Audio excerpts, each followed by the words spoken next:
as nosas convidadas.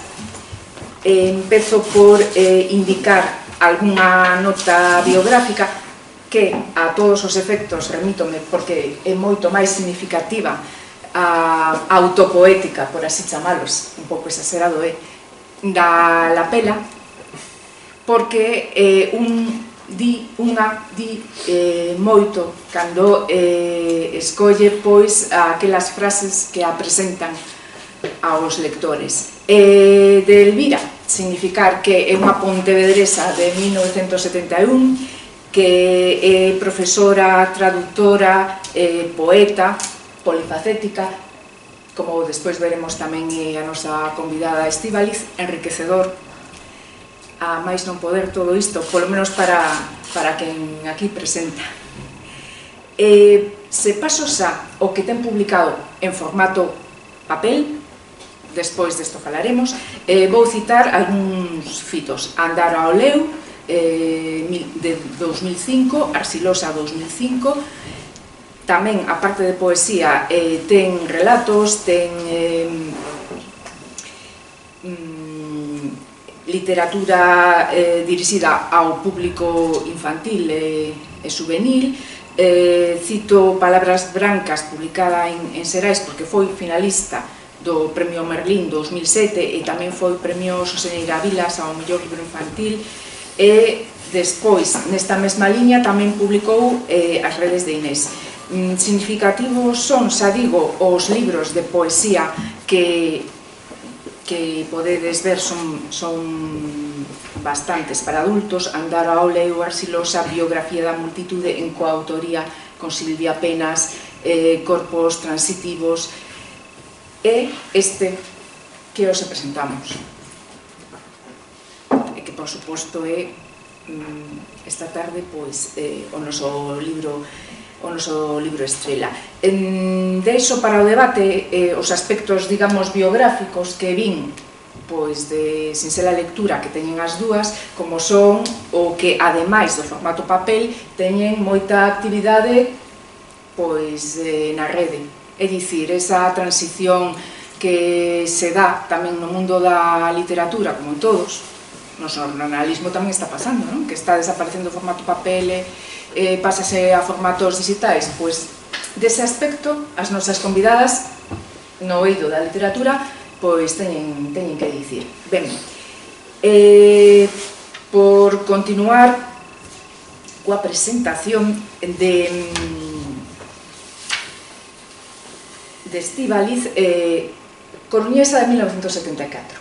Ben, teño que citar, sí, home, paralelamente aquí hai cousas, digamos, moi paradigmáticas. Punto 1 da biografía. E despois citar tamén libros de poesía, relato curto, ensayo, todo isto publicado en papel, e tamén nos contará como nos blogs dos que é responsable, pois tamén está todo isto que estou citando en formato digital. De eso xa falaremos. Significativa autopoética, simbiose entre a ciencia e as humanidades. Máis alá de que tamén fixo traducións, e máis alá de que dedícase ao canto soprano, ao teatro, e a moitas máis cuestións, vou englobalas como performativas. Bueno, sí, engloba así. Despois, se acaso, ela explicará o que é performativo, ou se eu estiven un pouco desacertada. Está ben, porque veremos que este recital poético, que é un clásico do pasado que se afasta, tamén elas fanno, pero que agora as cousas van cambiando, e a palabra performance o engloba pois moi boa parte dese cambio. Entón, traballo na rede moi importante, escribe sobre música para a Orquestra Sinfónica de Galicia, tamén o performance, iso para min, vamos, aínda que ese é o máis clásico do clásico que poida verse. Ten traballado para o Planetario da Casa das Ciencias, é astrónoma afeccionada. Isto é importante, supoño que sairá na conversa, importante, significativo, podemos dicir. Xa sen máis, creo que podemos pasar a conversa e despois continuamos falando entre todas. Empezas ti, Eli? Empezo. Empezas ti. Non hai que movelo xa. Non, queda así. Escoitase moi ben, creo. Vale, estupendo. Non, como somos poucas, además. Ben, graciñas ao Ateneo Atlántico por convidarme, graciñas a vos por estar un día como este.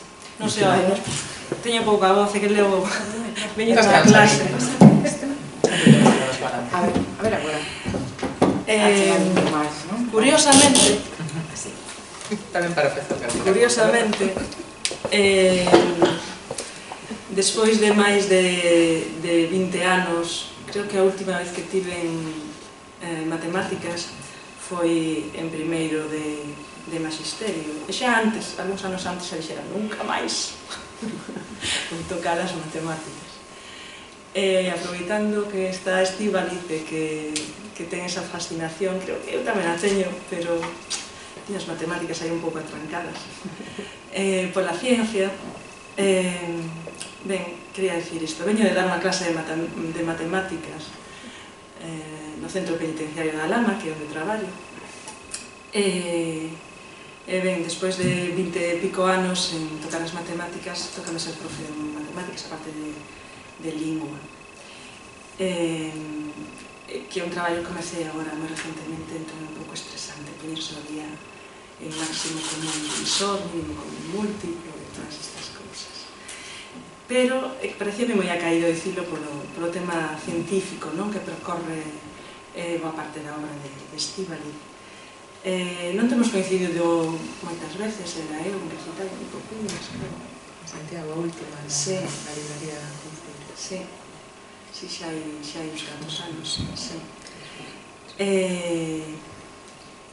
Pero, bueno, para mí é sempre un placer achegarme a súa obra, lela, é unha, non sei, das poetas contemporáneas que a mí máis me interesa o que fai. Cando hai un par de anos, Keith Payne me convidou a Irlanda a dar uns recitais e falar na Universidade de Cork da poesía galega. Eu quixen facer como a outra cara dun libro que seguramente coñecedes, que é 12... como se chama? Agora foi sen santo cero. Unha dúcia de galegos. Entón, os estudantes da Universidade de Cork faleille dunha dúcia de galegas. Entre elas estaba Estíbaliz e a súa obra. De cada unha escollín un poema. Bueno, eu que vou curiosear de vez en cando a páxina web de Estíbaliz, escollín un poema fantástico que fala de zombies, que levou un premio de poesía serie B, que se chama A carne humana. Proceso a carne humana, sí. Ben, cando vin que a editorial Aira das Letras, Aira, que está relacionada con a librería Aira das Letras, sacaban nesta colección de poesía Fina Rei o seu primeiro libro de Estíbaliz, pois levei unha alegría. Entón, no Nadal foi o regalo para a miña filla, que sabía que lle ia gustar. Pero como a miña filla está en Santiago, non me puido deixar e tiven que pedilo e chegoume onte. Entón, entre estudar matemáticas e ler o libro desde onte pola noite e esta mañá, puide ler o libro a toda a presa e tomar algunhas notas de cousas que a mí me interesan particularmente da poesía de Estíbaliz. Estaba este mediodía comendo unha cunca de caldo co libro aberto para acabar de ler os últimos poemas, pero acabei. Unha das primeiras cousas que apuntei e que aparece noutras obras de Estíbaliz, que se coñecedes un pouco outras cousas que ten escrito antes, pois atoparedes esas conexións, non? É como un macrotexto. que aparece en moitos poemas dela ese diálogo, esa apelación directa á persoa que está lendo, de repente sen que este dentro ou incluso, podría dicir todo o contrario, fora do libro, non? Estás apelando directamente á lectora. Entón, como esta sesión que tenía que ser unha conversa entre nós, eu teño esa curiosidade de saber que queres, que pretendes con ese chamamento directo ás lectoras e a nos a estas persoas. Pois, mira, eu creo que lembro a primeira vez que se me ocorreu, que non foi unha ocurrencia miña, claro, foi un plaxio, claramente, de Walt Whitman. Porque Walt Whitman ten un verso moi famoso en Follas de Herba, que quen toca este libro, non toca un libro, toca un home, e ti, de súpeto está falando así do universo, como fala Walt Whitman, que é así un torrente cósmico tamén, e de súpeto está o lector, ou a lectora. Non sempre presupoñemos un lector, eu sempre presupoñía unha lectora, falábame a min. E lembro aquela frase como un shock, porque foi iso, realmente nese momento eu sentíame preto dese señor de ollos azuis dos Estados Unidos, non, da democracia americana do século XIX, non? Sentíame preto dese home que non ten nada, bueno, que non ten nada que ver comigo, máis que a potencia das palabras, que pareceme xa un fío bastante forte. E ademais por aquela época, pois eu estaba facendo pensando moito en como escribir textos que involucrasen non só eu, senón que houvese alguén máis que o eu contando as súas euadas, non, as súas cousas, que é moi clásico da poesía, dende o romanticismo, un eu que ademais moitas veces se identifica co propio autor ou autora, a pesar de persoa finxidora, a pesar de todas as persoas interpostas que poidamos ver neses textos. E quería, bueno, pois facer do poema un espazo máis concurrido, e ademais que apelase, que tivese esa forza como a que eu sentín, esa cambra eléctrica, esa descarga eléctrica que eu sentín cando lín aquel verso de Whitman. Eran textos nos que pensaba por aquel entón, cando empecé a escribir así, eran textos moi quizáis metapoéticos ou metalingüísticos, nos que me preguntaba polo propio poema, estar os dous no poema, estamos ti e máis eu aquí, non, falo de hai 15 ou 16 anos, non? Pero sí me obsesionaba moito iso, non? Que é algo que igual agora non tanto, pero quedan eses vicios, supoño, de xuventude nos textos que fala agora. Ben, agora acabaseme de correr porque este non o apuntara, pero Estíbaliz tamén está aquí, porque como son a lectora de Estíbaliz, pois hai un texto, unha das cousas que a ela lle gusta moito escribir son listados, as enumeracións, os listados. É unha das cousas que os que máis me gustan, claro.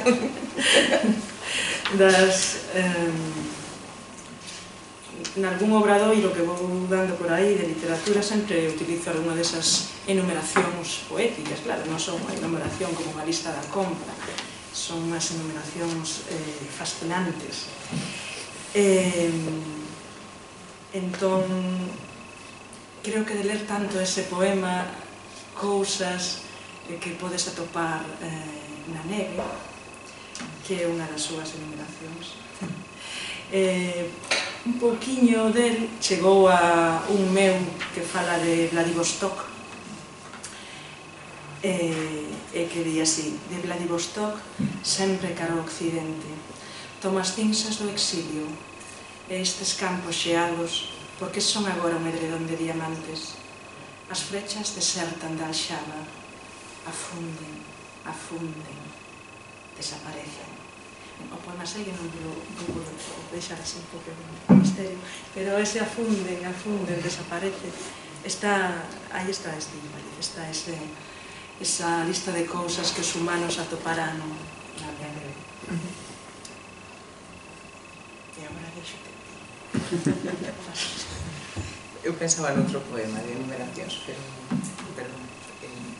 pois se queres vou para aí, xa que estamos falando das enumeracións. Bueno, eu quería, antes de comezar así a interpelarte directamente, a mí este libro pareceme unha das mellores cousas, un dos mellores libros que lín non só de poesía en xeral nos últimos anos. E esta, creo que ten unha construcción tan magnética, porque comeza con algo tan extraño e tan alleo como Siberia, que parece tan alleo como Siberia, Siberia mon amor, e métenos ademais en celas múltiples, en multiplicidade de lugares estancos para tratar de rabuñar e sair, e é algo que desacouga tanto a maneira en que vai levando esa tensión, ese cable de alta tensión, e de feito hai electricidade e hai cables tamén nos textos, sobre todo na parte central, que me parece soberbia. Welcome to Sing Sing é extraordinario. A min desacougoume tamén toda esta semana, porque tamén merquei non hai tanto, que chegou a Berbiriana, a librería da Coruña onde o comprei, e tamén me tivo nun desacougo, porque realmente obríganos a meternos nun lameiro, e iso está ben, obríganos a mirar para onde non se quere mirar, a lugares completamente marxinais, esquecidos, aparentemente cicatrizados, cauterizados, e a volver aí a eles, non a... E doe, é un libro que doe. Entón, queríache preguntar, porque quizáis non es moi irónica en moitas ocasións, sen embargo, si noto así uns fíos de humor negro, e ese welcome to Sing Sing, que hai de welcome aquí?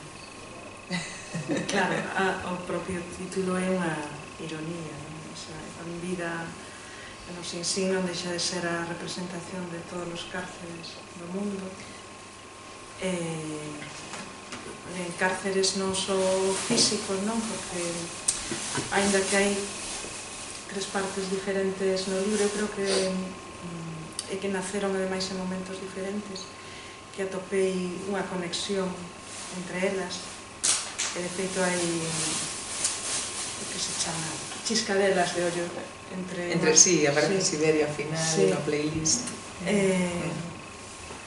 Bueno, responden a unha etapa vital, a unha etapa de escrita tamén, que creo que finaliza con este libro. Agora, onte dicía en Pontevedra que dei baleira, non? Dá un xeito. Agora teño a sensación de que nunca máis vou escribir nada, porque, ben, agradezo moito a presentación, pero teño a sensación de que, como todo o que escribín antes, non vale para nada a pena, podería desaparecer. Que este libro, sí, dá un xeito, sí. E sí, a ironía está moito en min, e o humor negro é algo que as persoas que me coñecen saben que me caracteriza, que son a persoa que sempre ve o vaso medio baleiro. Entón, a mí o humor saeme negro e irónico e sarcasmo, e si iso podese ver no título, e despois algunhas cousinhas máis tamén por o medio, hai algúns tics máis nese sentido. E dis que os libros, a obra anterior podría desaparecer, menos isto? Sí. Eu creo que hai menos carne especialmente... aquí. Hai menos, aquí hai máis oso, que igual menos tes uns haikai, pues carne haikai, non? De poesía erótica. Sí, agora... E arxilosa, creo que era máis, igual máis corpórea a poesía que facías antes, máis cárnica. E aquí hai moito oso que roer, porque hai... Sí, é que... Non é unha poesía amable, claro. Non, pero é... Non, pero hai moitas cousas que non son amables nin apacibles, como o don apacible de Ana Akhmatova, que é necesario escribir. E parece, por exemplo, unha das cousas que me chama a atención é o colofón co que remata, porque foi o cabodano da morte de Elena Garro, que foi unha das mulleres escritoras mexicanas que eu non a lin. De feito, non escollín eu ese... Non, foi a editorial. Pois a min é que pareceume, bueno, curioso. A curiosidade serve para introducir moitas cousas. Unha muletilla moi necesaria nos nosos tempos. Curiosamente, botas aí... Pero non, isto vai ben. Pareceume curioso porque hai moitas mulleres neste libro. É un libro no que hai... A mí o primeiro no que pensei cando o vira, que o vira nas redes antes de mercalo, no que primeiro que pensei foi en Audrey Hepburn, a verdade, que ia a Sing Sing, na película de Almozo con Diamantes, ela vai a Sing Sing a visitar a un mafioso. Johnny Tomato, non sei como se chamaba. Sí, bueno, porque houve moi famosos mafiosos en Sing Sing. E, sen embargo, claro, pensei que igual tiña algo que ver con ese mundo rutilante de Tiffany's. E claro, atopeime con todo o contrario, atopeime coa grisalla, non? Cos osos, non? Cos osos da portada, estes osos florecidos da memoria, non? Atopeime con Ethel Rosenberg, por exemplo, que eu non coñecía a súa historia. Coñezo grazas a este libro. Non coñecía a historia de Julius Ethel Rosenberg. Eu coñeci unha pouco antes de escribir o texto, porque de algún xeito eu creo que escribo indo dun lugar a outro, unha cousa lévate a outra e a outra e a outra, e de repente vas abrindo, e claro, aí estaba escribindo sobre o cárcere, e lóxicamente o traballo que desenvolvo no cárcere ten que ver con coñecer ese mundo, non? Pero a partir de aí ábrense moitísimos brazos, moitísimas pómulas, e vas investigando por un lado, vas investigando por outro, como de Siberia. Alguén me preguntou se estiveras en Siberia. Eu estive co Google Maps, percorríme toda Siberia, documenteime moito, porque ás veces tamén hai creo que ese prexuízo de que a poesía non hai unha investigación detrás como pode haber nunha novela, cando tes moitísimo traballo de documentación tamén e de busca, porque tamén contas historias de outro xeito, pero tamén as contas, entón ás veces hai tanto traballo de investigación, de busca, de coñecemento como unha novela histórica, sí, depende do libro, claro. Sí, eu tiven que buscar no Google moitas das persoas que veñen aquí, moitos dos lugares. Bueno, volvendo ao tema das mulleres, todas... Hai un poema fundamental que é o Rapto de Europa, para mí, aparte da serie de Ethel Rosenberg, aos puntos de vista cos que se conta esa historia terrible, non? Pero el Rapto de Europa é un poema que dis nas 4 notas case necesarias ao final, que se nutre das historias de Ana Akhmatova, Elga Beisová, Esther Haut, Sigil Sebeber. Son un montón de nomes de mulleres reenunciadas de novo, pronunciadas de novo, que moitas delas artistas, escritoras. Eu non coñecía moitas delas, coñecía a Marina Tsvetaeva, a Ana Akhmatova, a Ana Arendt, a Nadezhda Mandelstam. e todas elas tiveron algunha historia terrible co presidio, coa tortura, coa deportación, algunha delas en Siberia, Evgenia Ginsburg en Siberia, no Gulag, e creo que, aparte de ser un poema maravilloso, é unha enumeración de circunstancias ou de obxectos ou de cuestións que teñen que ver con esas mulleres, e está contándonos unha historia terrible de Europa, de todas as Europas e de todas as mulleres. Europa, na mitoloxía, era unha muller, e pareceume, bueno, un dos poemas que máis me gustan, non? De Nadezhda da Mandelstam, precisamente, anotara estes días, porque estiven a semana pasada facendo unhas notas ao programa da Sinfónica, que sempre vou aí a expresas, porque documentome moitísimo tamén, casi tamén unha novela histórica, e era sobre Tchaikovsky, bueno, que diredesme que tontería, non? O Crevanoces de Tchaikovsky, que é coñecidísimo, pois sí, pois hai que sachar aí un pouco. É sobre Prokofiev, sobre o Romeo e Xulieta de Sergei Prokofiev. E indo de Sergei Prokofiev por Romeo e Xulieta e a época na que foi composto e tal, que tamén sofreu censura, acabei nunha frase de Nadezhda Mandelstam, que dicía, ao final non me incluín nas notas, porque sempre teño que pasar a rebarbadora despois, pero dicía isto: o medo que acompaña a escrita de versos non ten nada en común co temor que se sente en presenza da NKVD, a Policía Secreta, Narodny Commissariat, non sei como era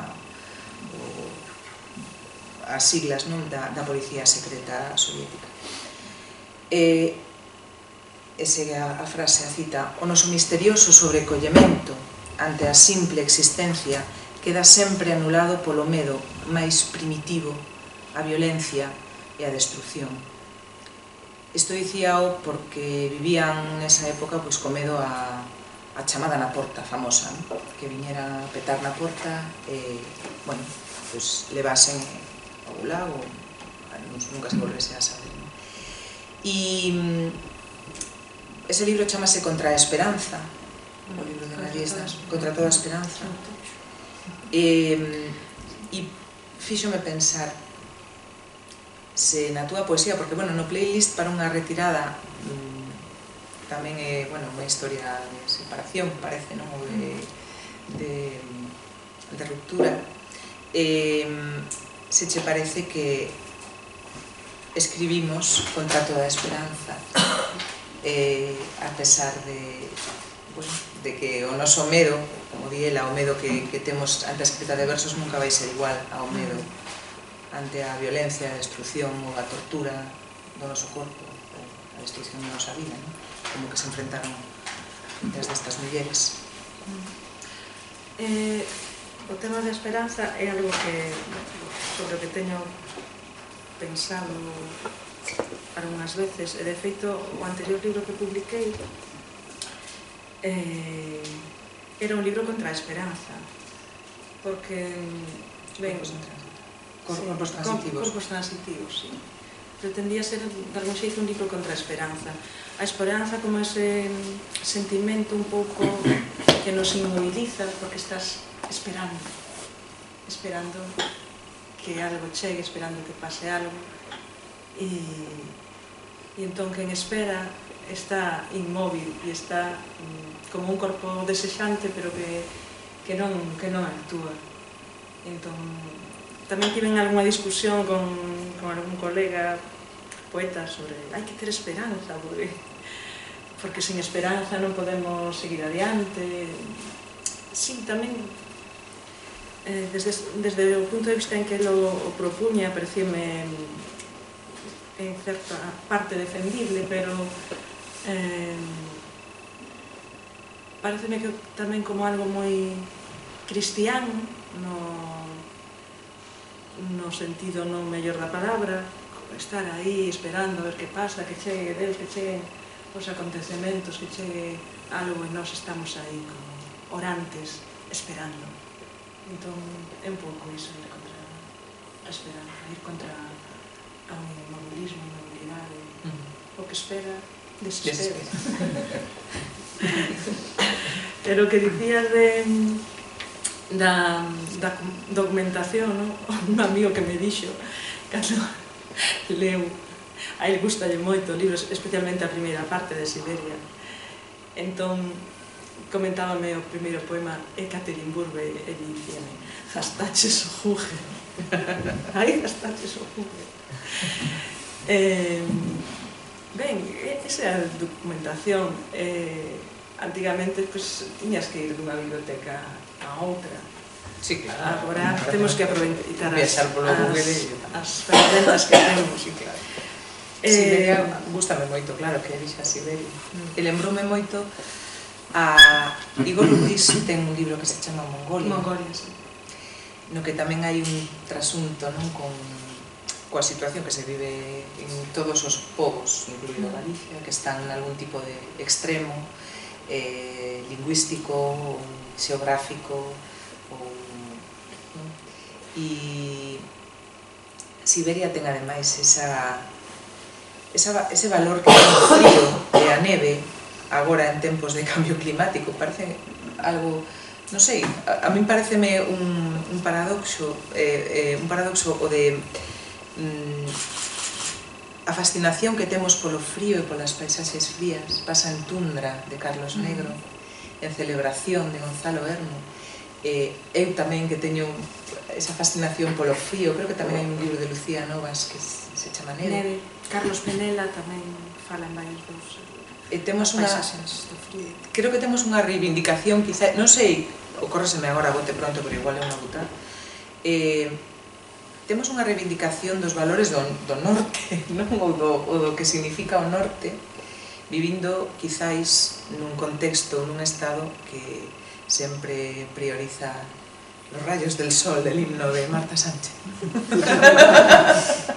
Nos estamos aí como do outro lado, escarbando na neve, abrindo unha morsa para... Non, e gustoume esa utilización que faz dos povos indígenas, das linguas en perigo, do Amur, un río fantástico. Teño unha colección de contos do río Amur maravillosas, se pasarei, porque ten unhas ilustracións moi chulas. Ia te traer alguna, pero non me deu tempo tampouco a sacar copia ni nada, pero se xa pasarei dos contos do río Amur. E esa... Bueno, a idea de que o río Amur, que separa Rusia de China, ou de Rusia a Mongolia, anda por esa fronteira, pois que teña que ver co Ulla, que ao final sexamos parte ou beira dos mesmos ríos, en Siberia ou aquí. Non sei se quere seguir polo frío, porque a mí tamén é un tema que me gusta moito como a teu amigo. Sí. É unha parte que me gusta. O tema do frío para mí representa tamén ese en por sí o afastamento, a reclusión, non? Porque cando en épocas de frío estamos recluídos, estamos máis como teña esa sensación como máis dentro de nós, como máis afastados do mundo, un pouco en relación con ese afastamento, exilio, todo por aí. Pero agora imos deixar o meu anecdote. Cambiamos de terzo. Falabas antes que falábamos as dúas da documentación, que se necesita tamén para escribir un libro de poesía, non só. E para ler. Sí, de narrativa. E creo que se pode aplicar tamén perfectamente o teu libro, non? Cando entras no este libro, entras nun universo, nunca me dios dito, nun universo onde hai vas do cosmos, do infinito, non? As pequenas cousas, e despois vas de cousas que descoñeces e que che dan ganas de coñecer, de ir investigar, a ver quen é este ou quen é esta, a ver que vas de fórmulas científicas ou da teoría de cordas que che poden ser de algo a outras que non tes ni idea do que... Entón é con unha bandexa de pastéis maravillosos e vas collendo un e outro. E ademais vas relacionando, ou polo menos creo que pasa así con todos os libros, non?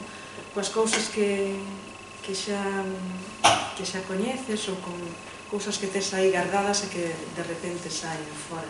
Hai un poema que a mí me gusta moito, que é Lingua sobrenatural, e fala da mazá.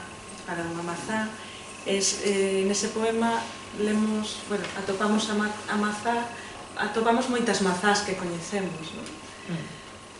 Se abres unha mazá, se lle parte o corazón no medio, un corte crocante, dos que desprenden olor, un cheiro rubio profundo por un silencio, a clorofila.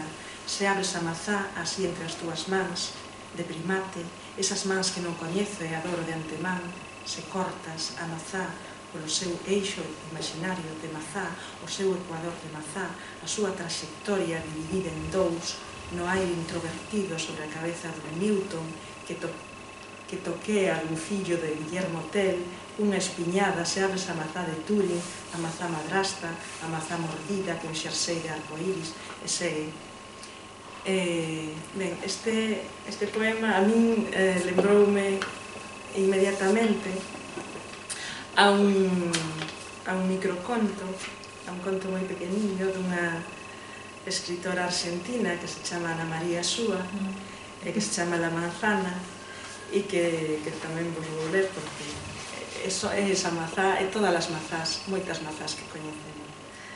La flecha disparada por la ballesta precisa de Guillermo Tell parte en dos la manzana que está a punto de caer sobre la cabeza de Newton.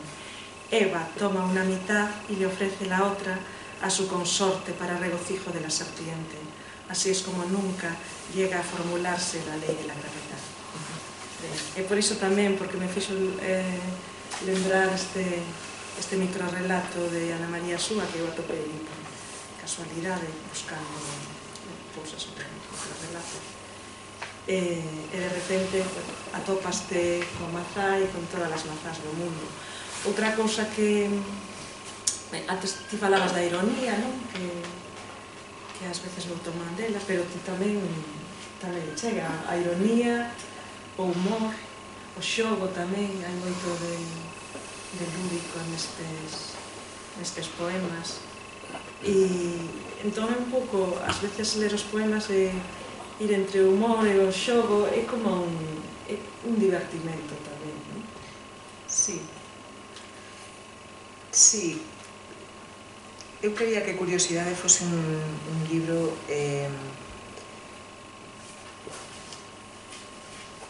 que suscitase curiosidade por cousas, que lograse iso, porque a curiosidade eu si intentei falando da esperanza, non? E de darlle un pouco a volta á poesía, a literatura en xeral, que non atopa saída, que non ten cangrexo, o sea, que non se abre a porta da reclusión. O cangrexo é un xogo por un dos poemas en prosa fantástico de Welcome to Sing Sing, da parte de Welcome to Sing Sing, que significa unha porta, bueno, as celas, os barrotes. Sí, unha fechadura especial de... É o tipo da fechadura. Sí. Pensaba que eran os barrotes. Cangrexo. Vale, o tipo de... Sí, unha fechadura de seguridade. Pois, pensando nesa literatura que non atopa como esperanzas, ou que non atopa... Eu quería botarme da curiosidade, que me parece unha das emocións humanas máis menos exploradas ou menos investigadas ou menos... Bueno, que non falamos de alegría, tristeza, ira... non se vergoña, noxo, pero non se fala da curiosidade como emoción primaria, e creo que o é. E é unha emoción que nos deixa con certa esperanza, pero activa, non? porque a curiosidade sempre propende ou impúlsanos a buscar, a atopar respostas, a meter os fociños onde non debemos, e ademais ten unha connotación moi interesante referida ás mulleres, porque as mulleres curiosas pois eran de sempre, aí Eva, a muller curiosa que proba, mira, que rico, Ese é o final, non, do libro, que a curiosidade ten moi mala fama, e representas aquí como unha muller horripilante dos pelos de unha bruxa, cando realmente a curiosidade é o que nos move o coñecemento, non? A saber, a aprender. A curiosidade mata o gato, hai un gato aquí tamén fantástico neste libro. A curiosidade é unha desas defectos das mulleres, a muller de barba azul, bueno, moitas mulleres, a muller de Lot, que fai mirando para atrás con veras claros, se converte en estatuas. Borska tamén, que é unha poeta movida tamén por esa curiosidade, que me encanta tamén. Sí, encántame Borska, sí. He coido que, sí, vai nesa onda, porque a curiosidade creo que está, ademais, en comunicación na literatura. A literatura é tratar de atopar, de dar coa palabra. Hai unha parte que se chama así no poemario, a primeira, dar coa palabra, no sentido de dar con ela, porque buscamos ás veces a palabra, tamén de dar e de ofrecer, de ofrecérmonos con ela, de ofrendármonos con ela, darmos a nos mesmos coa palabra. Os seres humanos somos seres de darmos coa palabra. Levamos tratando de dar coa palabra, pois, non sei, 200.000 anos ou máis. Non se sabe moi ben cando empezamos aí a darnos e a darle o maquiniño. E tamén está na literatura, porque a literatura basease en dar coa palabra na empatía, ainda que sexa unha palabra un pouco así vituperada últimamente, non? A empatía. Escoito moita xente que me di, non me fales da empatía, paso fatal, bueno. Sí, coñecín a varias persoas que mo dixeron e xa digo, bueno, pois é unha palabra que debo tachar igual, a empatía, pero sen embargo a literatura é empatía, porque a literatura tratamos de vivir e de pensar coas sinapses neuronais de outras persoas. Eu, lendo isto, estou meténdome no teu corpo, de alguna maneira, e na túa mente, e penso como pensas ti. Estásme obrigando a seguir un percorrido, estásme obrigando a ir a Siberia, estásme obrigando a estar en Sinsin, estásme obrigando a estar pois na morte de Ethel Rosenberg, estásme obrigando a saber o que é tigre, cangrexo, canguro, a viaxar nesas metáforas. E a curiosidade é unha parte indispensable tamén, pola outra banda, da ciencia. Porque sen a curiosidade primordial e básica, a min gustame a astronomía, son astrónoma aficionada, unha das ciencias primordiais é a astronomía, porque a ciencia de iso que é. É da filosofía tamén. É da filosofía. Hai un poema que o de preguntándome, pregúntovos, non? Preguntarse, que fala precisamente iso, de preguntarse, que é o xerme do que nos leva a pensar, a reflexionar. Sí. O xerme da ciencia e da filosofía. Bueno, que a ciencia, a filosofía e a literatura para os gregos, non? Para as gregas, quero pensar, tamén, nunca se fala delas, das gregas, non se decimos os gregos pensan, as gregas tamén. Entón, para as gregas, a ciencia, a filosofía, como Hipatia, por exemplo, non? Pois era o mesmo, eran polas da mesma árbore, ni sequera se as pensaban como ponlas, como as pensamos nós. Era un tronco igual, un mesmo talo, unha mesma semente. E entón, por iso, a curiosidade quería que tivese ese abraio, esa suspensión e esa esperanza, pero unha esperanza que fose algo activa, non? Claro, que hai as dúas formas de, creo que... Non, pero está moi ben o matiz que fixeches, porque si é certo que a esperanza nunca o vira, e si é certo que pode ter ese matiz cristián, non? Claro, agardamos pola salvación, polo Mesías, sempre todo un eterno agardar. De feito, os xudeus, aquí hai moitos xudeus, por certo, xudeas, pero é un eterno agardar, e de feito, o xudaísmo ainda quere seguir agardando. E vos non? Non, hai tempo. O que pasa que controledes que entraríamos nos últimos 10 minutos antes de deixar un tempo para coloquio. que supoño que será tamén interesante. Só un aviso. No, gracias. É que por eso se está... É que a mí se me pasan estas cousas, non sei, a mí normalmente non, porque son así un pouco autista falando. A mí sempre me pasan estas cousas. Sempre ves un cartel que me di, falta un minuto. Non tanto, Estíbaliz. Se tiña que contar toda a teoría de Darwin aí. Interesante, se podes resumir ainda pedías tempo, Hai, falando de tempo, hai unha viaxe no tempo tamén no libro. Antes referíaste ao de siamesidade, chamase o texto. Referíaste a identificación que moitas veces se fai na poesía, desde o romanticismo, sobre todo, de autor e coa voz que fala no texto. Sobre todo, eu creo que se fai moito coa poesía escrita por mulleres. Enseguida, cando, incluso coa narrativa, ás veces, estou pensando no caso de Yolanda Zúñiga, que acaba de publicar tamén un libro, Noites de Safari. E moitas veces a xente lenos como iso, como se estivésemos contando a nosa vida, non? E neste poema, siamesidade, estive totalmente tentada a pensar en Estíbaliz con 19 anos. Como ves? Sí, aí sí. Pero é 100%... No, claro, está literaturizado moitísimo, sí, claro, porque a memoria é literatura de primeira clase. Sí, por suposto, creo que facemos así. Enxertos de memoria, claro, inxertámonos no que nos interesa, apagamos. Hai xente que non pode apagar o que fai dano, é unha desgraza, non?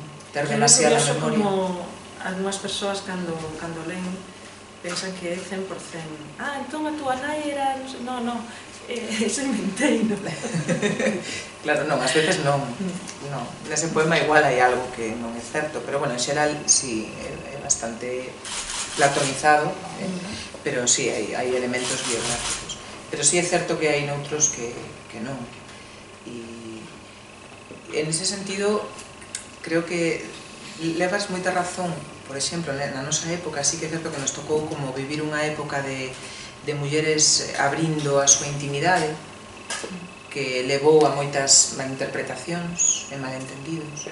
En a época de Rosalía, penso que celebramos hai pouco o día dela, ela era unha transformista ideal, transformábase en viúva dun emigrante, en tola... Pero a xente segue lendo pensando que lle pasaba todo a ela, e que era todo ela, e que va, se lê, se está falando co seu marido, que xa non empeza Rosa de Abril polas portas pedindo... Sí, di que naceu en abril e non, naceu en febreiro, creo que todo é mentira, non? O sea que en Rosalía haberá elementos biográficos algúns, pero despois, cando fala por boca de muller, transfórmase en noviña namorada dun gaiteiro, de todo, e non había ese problema, non? En cambio agora, sí é certo que nos atribuen moito autobiografismo, claro, hai malentendidos ás veces, hai erros. Quería ler un poema chiño dela antes de ir, porque non lin nada, e quería coller hai moita música, aquí non falamos da playlist, escoitei todas unha por unha, moitos descubrimentos. Está ben escoitar, é como cando che pasaban antigamente, non somos da época dos casetes, cando che pasaban unha cinta grabada coa música, entón entrabas aí no universo sonoro de outra persoa, pois a playlist ten esa potencia, que sempre é unha curiosidade tamén. Pero escollen outro, Pianos en Bar, porque aparece Nina Simone. Ademais, a palabra piano, aclaro, que significa a mesa de lectura da que dispoñen as celas. É dicir, é unha palabra, neste caso, bueno, sempre, en todos os casos polisémica, pero bueno, cun significado que os que non estamos habituados á xerga non carcelaria, pois non coñecíamos, eu non coñecía. Piano sen bar.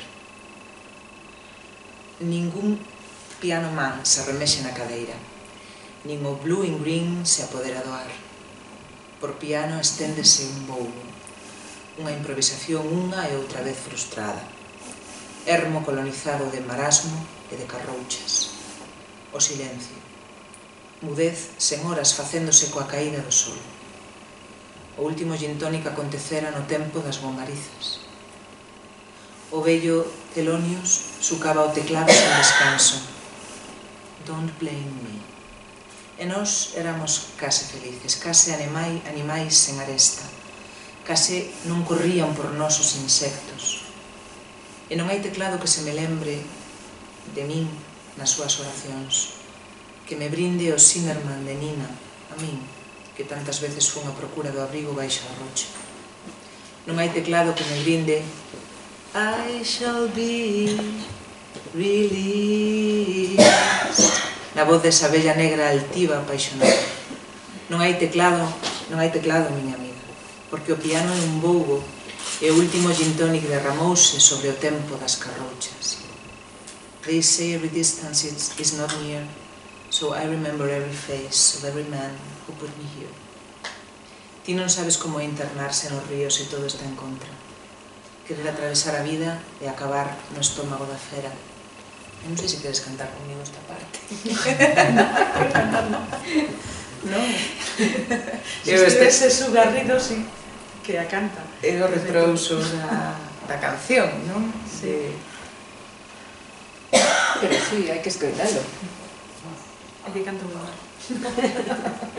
Estamos en petit comité, hai que escoitar. Para poñer o broche final. Así, iso todo está ben? I see my light come shining from the west down to the east. Any day now, sí. I shall be released. Non podes sequer imaginar esta reclusión no punto máis profundo do ollo azul, por máis que eu che fale de Siberia. Acaso podes lembrar o rescate? They say every man needs protection. Sei canción, pero non imos cantar. They say every man must fall, so I swear I see my reflection somewhere inside these walls. Ti deberías escribilo, estrullar a intensidade do poema, que eu tentarei non lixalo cos meus pasos. Apartarei del as bestas e de ti a rabia. I see my light come shining from the west and to the east. Any day now, I shall be released. Que de min non fica trabadura que se aparte nin primavera que me alume. Pouco máis que unha estatua derrubada polos coios. Non queda moito tempo, sigo un pouco máis a canción. Quería, rematar con este texto teu, porque Ana Akhmatova, cando estaba na cola, nos meses nos que estivo na cola, para saber dos que estaban no cárcere, dos que caían, dos que morían por un fillo,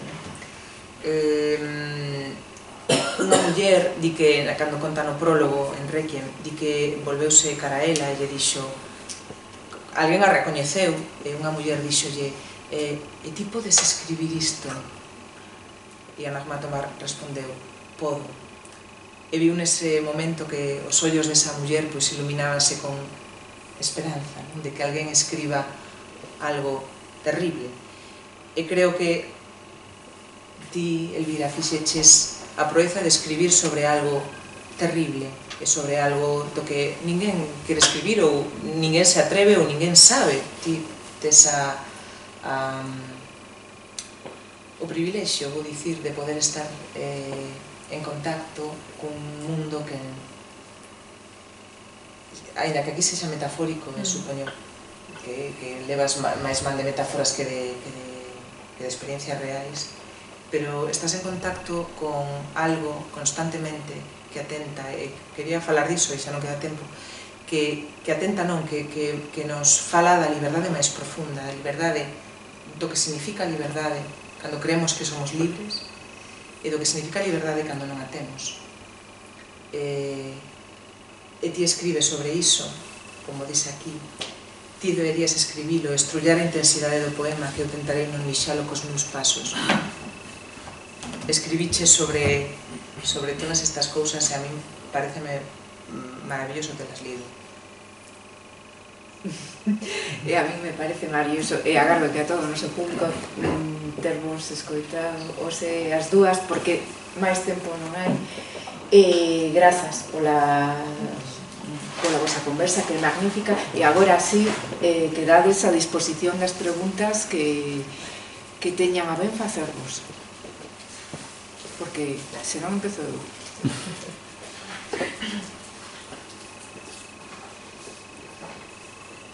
Para que é un privilexio estar con vos hoxe, que son tamén boa lectora de poesía, falando de Siberias, non? A min, estando ás portas do 8 de marzo tamén, con esta convocatoria que temos, como vos sentides vos como poetas, mulleres, nesta Siberia, nesta periferia nosa que Galicia?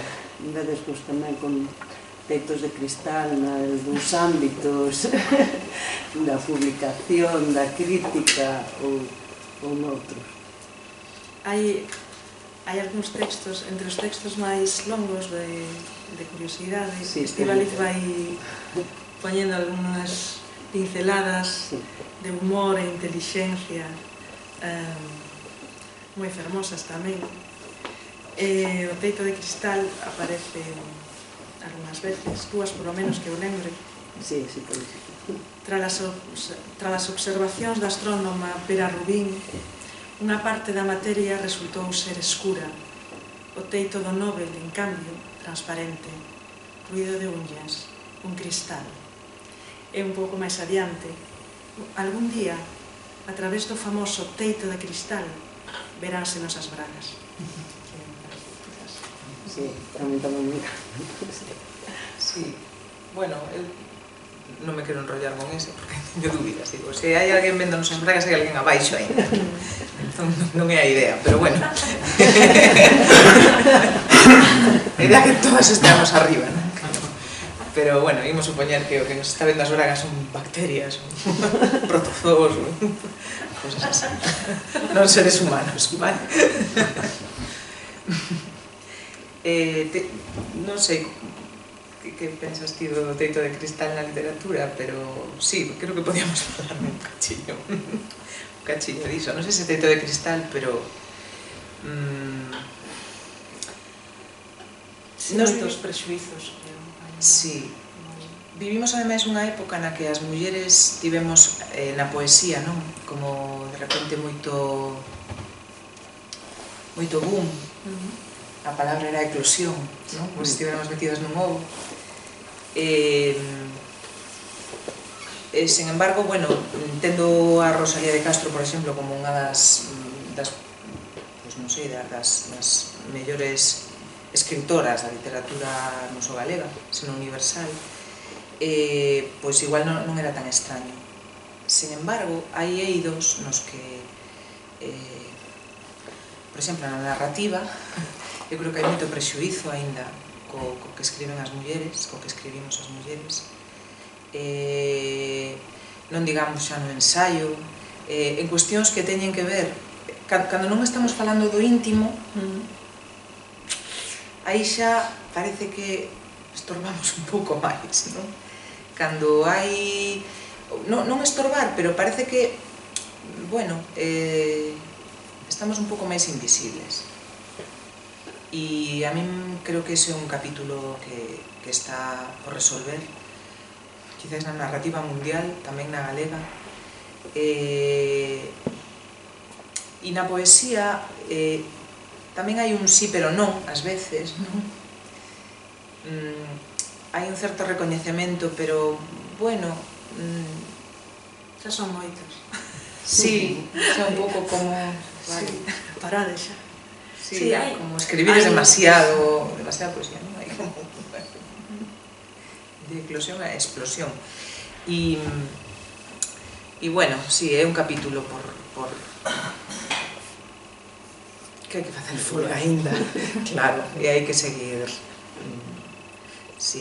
turrando de aí, turrando do fío das mulleres descoñecidas, turrando do fío das mulleres e da intelixencia das mulleres tamén, non só sentimento, pombas e flores, senón hai moitas máis cuestións, non? Como a reivindicación política, porque, por exemplo, no libro de Welcome to Sing Sing hai reivindicación política, non clara, nin un discurso, pero sí, hai no, polos temas que se escollen, pola maneira en que se tratan e pola perspectiva que se toma. E creo que bueno, ese punto hai que matizalo ben no que concerne a literatura da muller, aínda, na literatura, e, bueno, digamos, na ciencia. Si, alguén máis ten algunha pregunta? Non? Bueno, eu quería preguntarvos, dado que ao longo da vosa conversa saíron nomes como Gal Whitman, Pessoa, Rosalía, varias veces indo cara atrás, e despois tamén agora máis contemporáneos, Gonzalo Hermo, Luciano Vaz, Carlos Negro,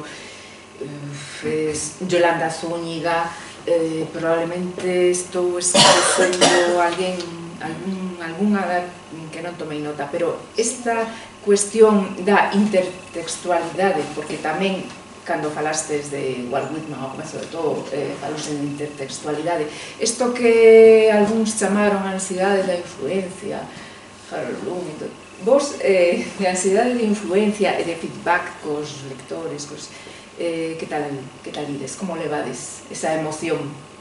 Positiva ou negativa? A emoción? Si, hai emocións, por exemplo, ti falabas de emocións, a empatía, que saeu aquí na conversa. A empatía é unha emoción que leva a acción, é dicir, é das positivas. Despois hai emocións que falou Elvira, que nos levan a inmobilidade, son as negativas, as que nos paralizan, non? Saíron emocións de dous tipos, positivas, negativas. Por certo, eu tamén beso o vaso medio baleiro, pero temos que facer que cambie a cousa. Entón, a ansiedade da influencia é unha emoción que cando escribides sentiredes ou igual non, eu pregunto. A influencia sobre a persoa que lee? Non, todo ese pasado que vos pesa, de todos os autores, sí, Rosalía, efectivamente, xa por rizar o rizo.